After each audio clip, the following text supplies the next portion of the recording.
এসের আওয়াজ সকালবেলা একবার শুভেচ্ছা জানিয়েছিলাম, দিনের শেষে আরেকবার অভিনন্দন ও শুভেচ্ছা জানাচ্ছি ৭৭তম প্রজাতন্ত্র দিবসের। সমস্ত স্যার ম্যাডামরা দীর্ঘক্ষণ যাবৎ প্রজাতন্ত্র দিবসের গুরুত্ব তাৎপর্য সম্বন্ধে বক্তব্য রেখেছেন, তাদের সকলকে অনেক ধন্যবাদ জানাই। আসলে দেখো, আমরা গোটা পৃথিবীর বুকে এমন একটা জাতি, যে জাতিটাকে গোটা বিশ্বের মানুষ মনে রাখে, স্মরণ করে। কারণ আমাদের দেশ ভৌগোলিক মানচিত্রে এমন এক পরিবেশে, এমন এক এরিয়ায়, এমন মানচিত্রে আমাদের জন্ম। এই দেশ বৈচিত্র্যের মধ্যে ঐক্য। কেমন বৈচিত্র্য? নানা ভাষা, নানা মত, নানা ধর্ম, নানা পথ, নানা পরিধান। তবুও এত বিভেদ থাকা সত্ত্বেও বিভেদের মাঝে মহা মিলন তীর্থ। এই মহা মিলন তীর্থ, এই ভারতভূমি, এই পুণ্যের দেশে আমাদের জন্ম হওয়াটাও একটা সৌভাগ্যের।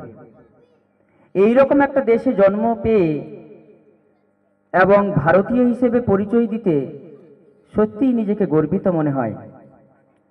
এত সুন্দর একটা দেশ তৈরি হওয়ার পিছনে অনেক বড় ইতিবৃত্ত, অনেক বড় ইতিহাস রয়েছে।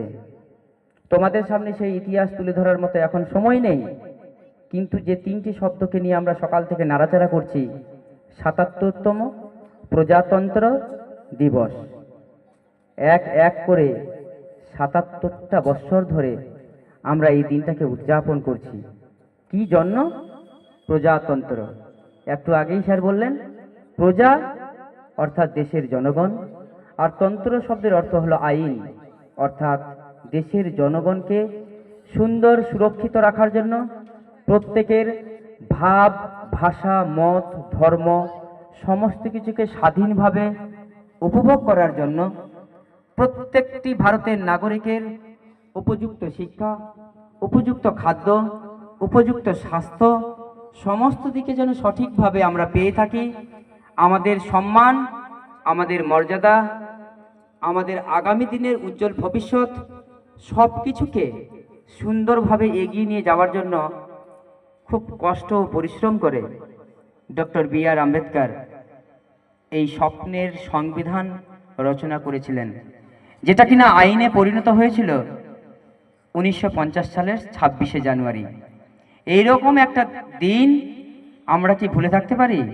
কারণ যে দিনটিতে আমরা এইরকম একটা সংবিধান উপহার হিসেবে পেয়েছিলেন, যেটাকে বলা হয় ভারতের আত্মা, অর্থাৎ যে শরীরে আত্মার বসবাস সেই শরীর জীবন্ত, যে শরীরে আত্মা নেই সে মৃতদেহ।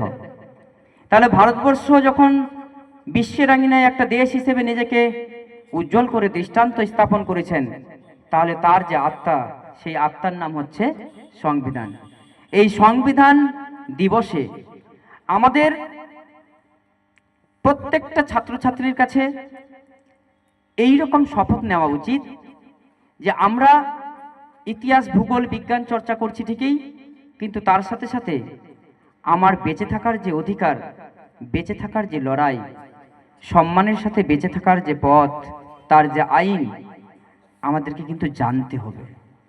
হয়তো বিগত দিনগুলো আমাদের কেটে গেছে, না জেনেও আমরা হয়তো খুব সুরক্ষিত ছিলাম, ভালোভাবেই ছিলাম, কিন্তু বর্তমান যা ঐতিহাসিক বা ভৌগোলিক যে পরিমণ্ডল, আমাদের মতো দেশে যেভাবে ভাষা নিয়ে, ধর্ম নিয়ে, খাদ্য নিয়ে, আশাক পোশাক নিয়ে বিভিন্ন জায়গায় মানুষের উপর অত্যাচার শুরু হয়েছে, বিভিন্ন জায়গায় মানুষে মানুষে যেভাবে দাঙ্গা তৈরি করছে, আমাদের মধ্যে যেভাবে বিভেদ তৈরি করছে, এই বিভেদকে সাম্যে, ন্যায়, সততায় প্রতিষ্ঠা করার জন্য আমাদের মধ্যে জ্ঞানের প্রয়োজন।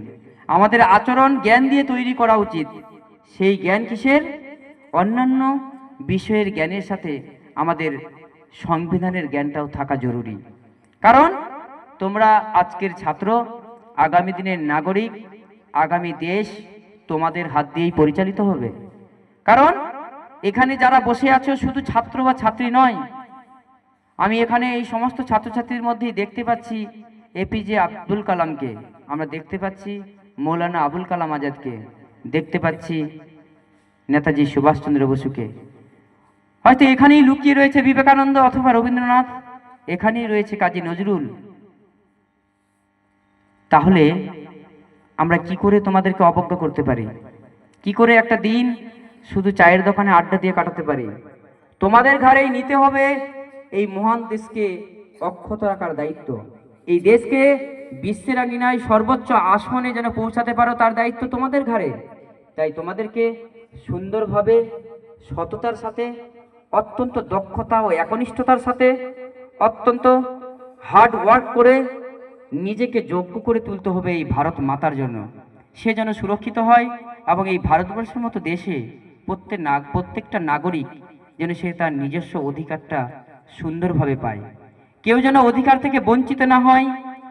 আমাদের ক্ষণিকের জীবন, এই জীবনে আমরা পলিটিক্স করে রাজনীতিকে বাঁচানোর জন্য কখনো যেন খুনোখুনি না করি। আমরা ভাই ভাই একে অপরের সঙ্গে যেন হাঙ্গা দাঙ্গামা না করি। আমরা যেন প্রত্যেকে একে অপরের সাথে মিশতে পারি, মিলে থাকতে পারি। আমাদের মধ্যে ধৈর্য ও সহনশীলতা যেন বেড়ে ওঠে।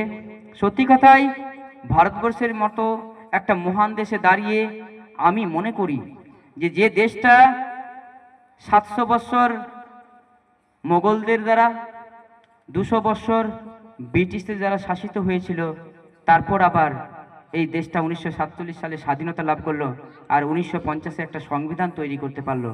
এই রকম দেশে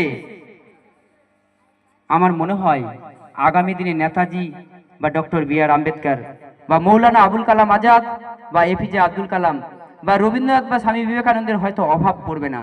আমি চোখের সামনে দেখতে পাচ্ছি এরা ঠিক উপযুক্ত হয়ে নিজেকে সেই জায়গায় উপস্থাপন করবে এবং দেশের ঐতিহ্য বজায় রাখার জন্য সুন্দরভাবে মন দিয়ে পড়াশোনা করবে।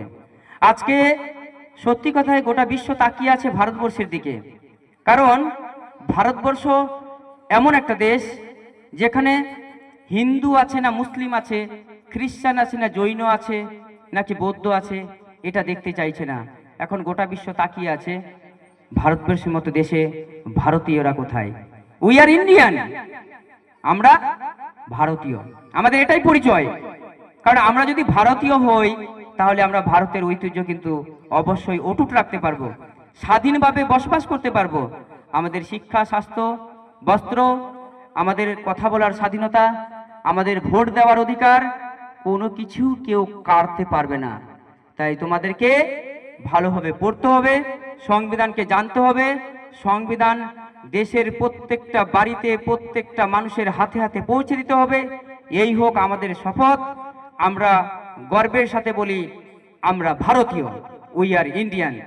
এই বলে, এই আশা রেখে আমার সংক্ষিপ্ত বক্তব্য শেষ করছি। জয় হিন্দ, বন্দে মাতরম।